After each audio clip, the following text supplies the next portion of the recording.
Alright, so I have a 2016 Ford F550.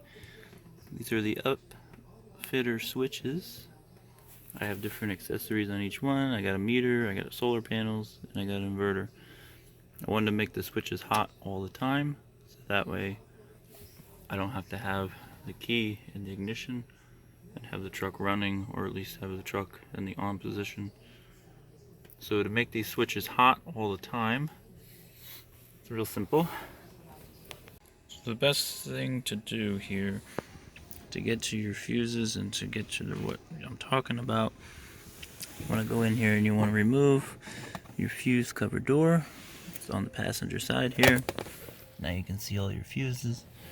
Now you also want to remove this plastic thing because this is just going to be in the way. It's not easy to get to. So to do that, everything is plastic. Remember, plastic breaks, so be careful. Got to give it a little extra time. Down here on the bottom, you want to remove this first. You want to gently pry. I've already pried it, so it looks easier than it is. But just take a screwdriver underneath here, pry real gentle. When you can get around to the side here, you just want to keep pushing up. A little bit of pressure, a little bit of pressure, a little bit of pressure. Eventually you're going to get the pop up. Because what it is, literally just these little plastic clips here. You don't want them to break because as you can see, they go right down into the floor. And you will get water to come up here, which you don't want. Okay, so now you got that loose. You don't have to remove it. Just pop it up. Take this panel. You're going to start at the bottom again. You're just going to lift, real gentle. Lift, lift, lift, lift. And eventually you'll undo it from the side here, from this rubber gasket. And the whole thing will come loose. Put a little bit of pressure on the back side. Just pull, pull, pull. Eventually you'll get it to pop. There's your clips again. Once again, plastic breaks, so be careful. They're mounted right here on the side. Same thing as the floor piece, little slits. So you just want to put nice even pressure underneath. And now you can easily see the fuse panel and where I spliced in. Go down to the passenger glove box here, right below it.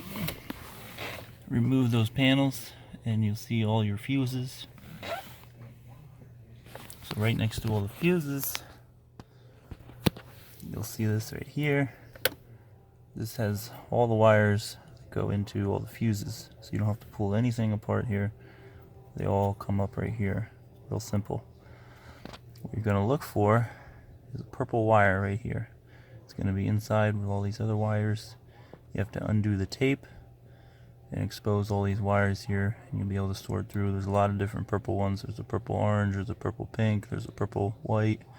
You're looking for just the solid purple wire. That's the wire that goes to the upfitter switches that gives them juice. So what I did an inline splice. This is now connected directly to the battery. So now this has power all the time. However, when you connect this, you have to go down here to your fuse panel, and you're going to have to remove one of these fuses. It's going to be right here in this spot. There should be like a 10 amp fuse. It might vary depending on model year. This is a 2016.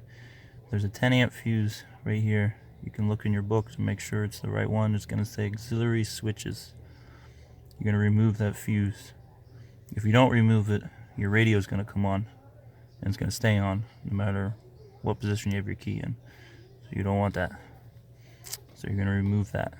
So what's going to happen is it's going to start backfeeding.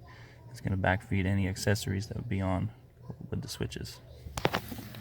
So inline splice, remove the fuse, 10 amp.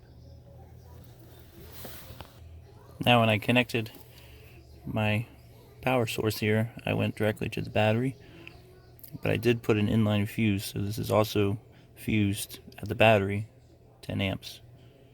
You don't need anything bigger because all it's doing is creating power to this purple wire, which is connected to all your auxiliary switches.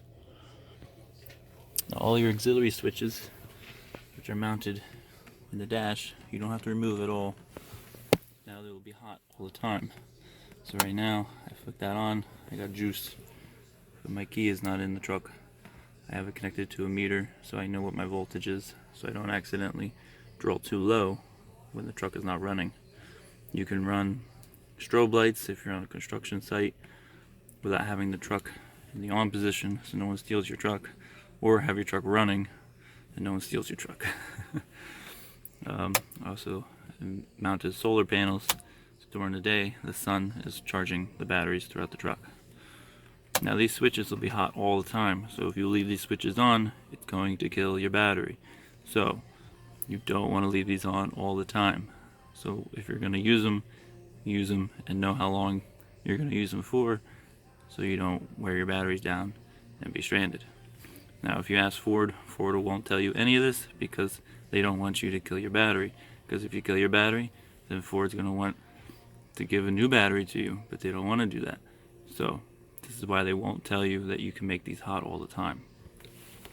Now each auxiliary switch has its own individual relay that works off of.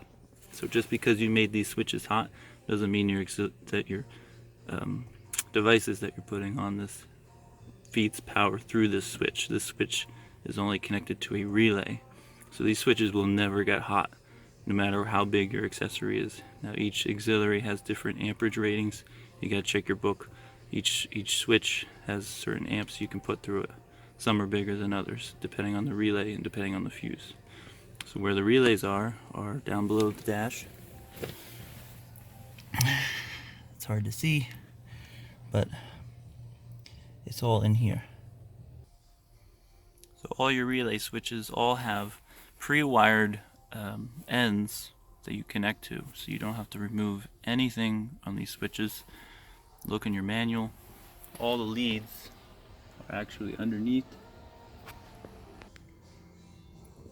So to access the ends, they're located right underneath the driver's side.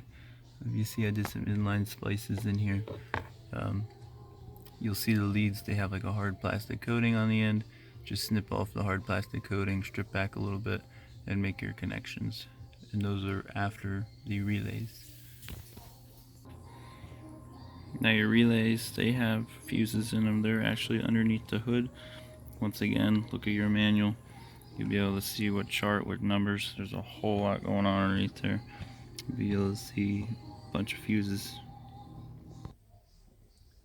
And there you have it. So that's how you make your upfitter switches on all the time, no matter what position the key is in. This controls an inverter I have for 110 volts that I can run during the day.